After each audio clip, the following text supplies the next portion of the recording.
Kita ke Ukraina sebagai contoh bernegara yang salah karena bergantung dengan asing dalam kebijakan bernegaranya. Bersama ini kita juga mengingatkan betapa bajingannya Amerika. Dan kita juga tidak pernah bosan untuk selalu mengingatkan betapa kampretnya Tiongkok. Intinya adalah New Mind ingin perang dihentikan segera saat ini. Dan untuk hal itu sangat mungkin terjadi. Namun kita semua tahu, semua pihak tidak ada yang ingin perang ini berhenti segera. Cara menghentikan perang dengan usulan sederhana, yaitu dengan duduk di meja perundingan. Dan apa yang terjadi pada saat ini misalnya 20% wilayah Ukraina diberikan ke Rusia, yang artinya Rusia menang perang. Namun efek dari hal ini adalah kerusakan tidak tambah banyak dan berhenti sampai di sini. Lalu ada lagi pendapat lain di elit pejabat Amerika bahwa untuk menyelesaikan perang adalah dengan mengalahkan Putin sesegera mungkin. Dan sekali lagi, apa yang dipikirkan elit Amerika itu tidak benar dan sulit mengalahkan Putin di medan perang sekarang. Pernyataan Biden dengan pedenya berkata, kita akan mengalahkan Putin dengan keyakinan 100% adalah propaganda manis-manis lambenya politikus. Hal itu tidak mungkin terjadi. Amerika menang 100%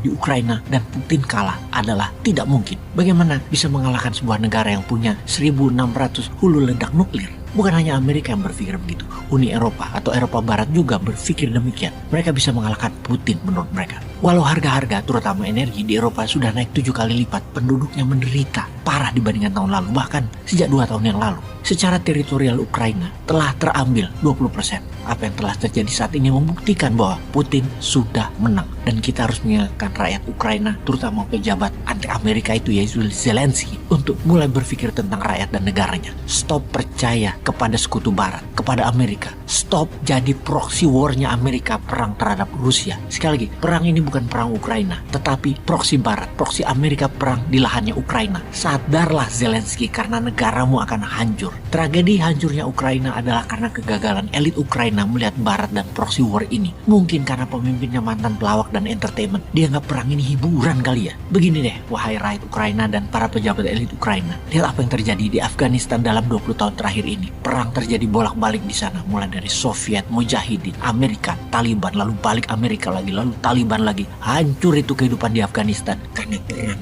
panjang. Itu semua karena invasi militer Amerika. Jangan termakan dengan propaganda menolongnya Amerika. Lihatlah Vietnam, Kamboja, Laos, Irak, Libya, Suriah. Apa sih yang ditolong Amerika? Sama halnya ketika Amerika menolong kalian, wahai Ukraina. Amerika tuh nolong apaan? Negara kalian hancur pasti. Begini melihat elit pejabat Amerika itu. Sejak tahun 1992, mereka percaya bahwa Amerika adalah satu-satunya negara superpower dan harus begini selamanya sebagai world only superpower. Jadi Amerika harus mengendalikan dunia selamanya. Wahai rakyat Ukraina, kalian ini sulit untuk menentukan hidup kalian kalau sudah di tangan Amerika. Kedepan mau ekonomi, mau militer, Anda sudah dikunci, sudah jadi budak barat. Apapun yang Amerika lakukan dengan akan menjadikan Ukraina anggota NATO, lalu dengan menjadi anggota NATO, maka barat akan punya pangkalan militer di sana. Amerika akan bangun pangkalan militer di sana. Dan inilah ancaman bagi Rusia. Ini semua adalah nation threat-nya Rusia. Contoh nih ya, contoh. Kita akan mengingatkan negara pemerintah Meksiko untuk tidak bekerja sama dengan Tiongkok, di mana Tiongkok bisa membangun pangkalan militernya di Meksiko. Dan kalau hal itu terjadi, dalam hitungan menit Amerika pasti menyerbu Meksiko.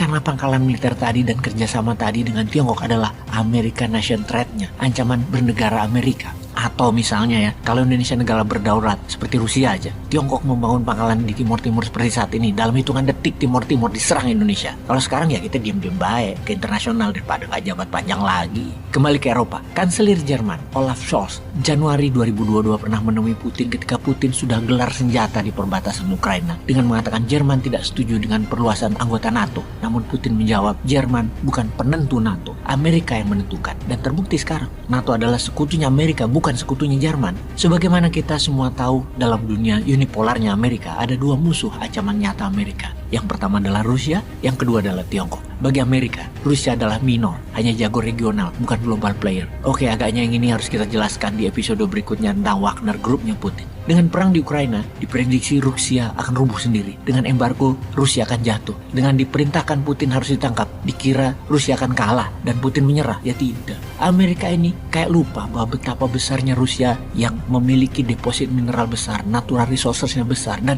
memiliki wilayah dengan 11 time zone alias 4 kali wilayah Indonesia bagi waktunya. Ancaman kedua Amerika adalah Tiongkok, yang sesungguhnya karena Amerika hingga saat ini tidak tahu dengan cara apa mengcounter Tiongkok dengan tepat. Salah satu strategi Amerika adalah dengan main keras di Ukraina terhadap Rusia sampai Rusia kalah. Karena kalau tidak kalah atau Rusia menang, pasti Tiongkok akan melakukan hal yang sama nantinya dengan Taiwan dan Amerika akan kalah lagi. Disinilah kita ingin mengingatkan kepada rakyat Ukraina. Amerika membantu Ukraina bukan membela kalian, tapi untuk melemahkan Rusia dan untuk menunjukkan kepada dunia Amerika masih superpower, di mana perang di Ukraina adalah efek gentar kepada Tiongkok untuk tidak macam-macam dengan Amerika di Taiwan. Namun ego elit Ukraina menyebabkan hilangnya ribuan nyawa, pastinya kita semua tahu. Pindahnya 5 juta imigran keluar dari Ukraina dan hancurnya puluhan kota, rusaknya kehidupan Ukraina. Jadi hati-hati wahai pejabat, cobalah ngaca kalau kebijakan Anda menyusahkan rakyat. Hentikan jabatan kalian, ubah strategi bernegaranya yang berpihak ke rakyat dan berdaulat, itu yang lebih penting.